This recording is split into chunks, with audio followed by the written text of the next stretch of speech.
ఈ యూనివర్సిటీ వచ్చేసి madam JK groups కి సంబంధించిన యూనివర్సిటీ. ఓకే. జేకే గ్రూప్స్ లో జేకే పేపర్ అవ్వచ్చు, జేకే సిమెంట్ అవ్వచ్చు, JK tyres and JK Fenner and దాంతో పాటు రేమన్స్ వాళ్ళు 2% సిఎస్ఆర్ ఇనిషియేటివ్ కింద సొసైటీకి బ్యాక్ డొనేట్ చేయాల్సి ఉంటుంది.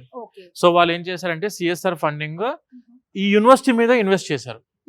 అంటే మన స్టూడెంట్స్ కి 100% వరకు స్కాలర్షిప్స్ కూడా అందుబాటులో ఉండడానికి కారణము సిఎస్ఆర్ ఫండింగ్. సిఎస్ఆర్ అంటే కార్పొరేట్ సోషల్ రెస్పాన్సిబిలిటీ కింద రన్ అవుతున్న యూనివర్సిటీ ఇది. సూపర్ అండి. అసలు క్వాలిటీ ఎడ్యుకేషన్ అందిస్తూ అండ్ స్టూడెంట్ పాయింట్ ఆఫ్ వ్యూలో ఆలోచించినప్పుడు స్కాలర్షిప్స్ ని కూడా ప్రొవైడ్ చేస్తూ సో ఇన్ని రకాల ఫెసిలిటీస్ అండ్ దాంతో అకాడమిక్ వైజ్ గా కూడా మనం ఐఐటికి వెళ్ళి చదువుకునే విధంగా అట్లా. ఇప్పుడు స్కాలర్షిప్స్ పాయింట్ ఆఫ్ వ్యూలో మేడం, స్కాలర్షిప్స్ మన ప్రతి స్టూడెంట్ కి 90-95 అనేది కామన్ గా తెలుగు స్టేట్స్ లో వస్తున్నాయి. అవునవును. ఇంటర్మీడియట్ 12th లో 95% అబోవ్ వస్తే 50% స్కాలర్షిప్ ఉంది. 90-95 వస్తే 30% వేవ్ ఆఫ్ ఉంది. 85-90 వచ్చేసరికి 20% వేవ్ ఆఫ్ ఉంది. 75-85 వచ్చేసరికి 10% వేవ్ ఆఫ్ మన యూనివర్సిటీ ఫీజులో.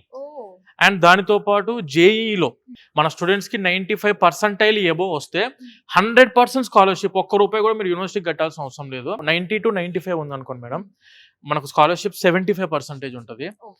85-90 ఉంది అనుకోండి 50% స్కాలర్షిప్ ఉంది. అండ్ 80-85 అనుకోండి 30% స్కాలర్షిప్ ఉంది. 75-80 అనుకోండి 20% స్కాలర్షిప్ ఉంది. 70-75 అనుకోండి 10% స్కాలర్షిప్. అంటే ప్రతి ఒక్కరికి అంటే 70% వచ్చిన వాళ్ళు కూడా మనకి స్కాలర్షిప్ అనేది ఇక్కడ ఉంటుంది. ప్రతి స్టూడెంట్ కి తెలుగు స్టేట్స్ నుంచి మన యూనివర్సిటీకి వచ్చే ప్రతి స్టూడెంట్ కి స్కాలర్షిప్ అందుబాటులో ఉంది. స్కాలర్షిప్స్ బాగున్నాయి. అండ్ దీంతో పాటు ఇంకా ఎడ్యుకేషన్ లోన్ పరంగా ఎలా ఉన్నాయి? ఎస్ మేడం, ఇప్పుడు మన దగ్గరికి చదువుకుంటున్న స్టూడెంట్స్ కి they are eligible to go for education loan. Universities లో మనకు వచ్చేసరికి ఎడ్యుకేషన్ లోన్ ప్రధానమంత్రి విద్యాలక్ష్మి ఎడ్యుకేషన్ లోన్ కూడా మన యూనివర్సిటీ స్టూడెంట్స్ కి ఎలిజిబిలిటీ ఉంది.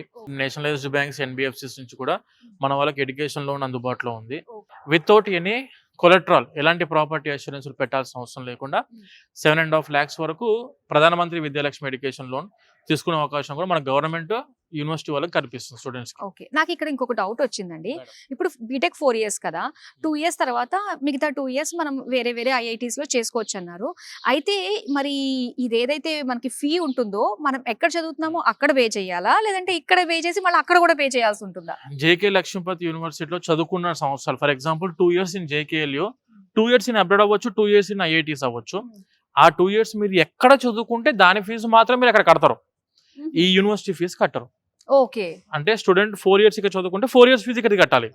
4 years చదువుకోలేదు, 2 years ఇక్కడ చదువుకున్నాడు, 2 years వేరే యూనివర్సిటీ వేరే ఐఐటీస్కి వెళ్ళిండు అనుకున్నప్పుడు ఆ ఐఐటీ ఫీజు ఎంతైతే ఉంటుందో, ఆ ఐఐటీ హాస్టల్ ఫీజు ఎంతైతే ఉంటుందో అది మాత్రమే కట్టుకోవాలి తప్పించి ఈ యూనివర్సిటీకి మీరు సింగిల్ రూపీ కట్టాల్సిన అవసరం లేదు. సో ఇక్కడ ఏమేమి కోర్సెస్ ఉన్నాయండి మేడం? మనకు బీటెక్ లో వచ్చేసరికి స్టూడెంట్స్ కి కంప్యూటర్ సైన్స్ లో కంప్యూటర్ సైన్స్ కోర్ ఉంది.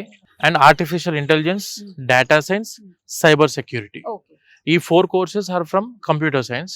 అండ్ ఈసీఈ, విఎల్ఎస్ఐ మాత్రమే ఉంది. అంటే ఓన్లీ 5 courses మాత్రమే మనకు బీటెక్ లో స్టూడెంట్స్ కి అందుబాటులో ఉంది. ఎందుకంటే ఐఐటి కొలాబరేషన్స్, ఐఐటి కరికులం కాబట్టి they have been chosen only these 5 courses.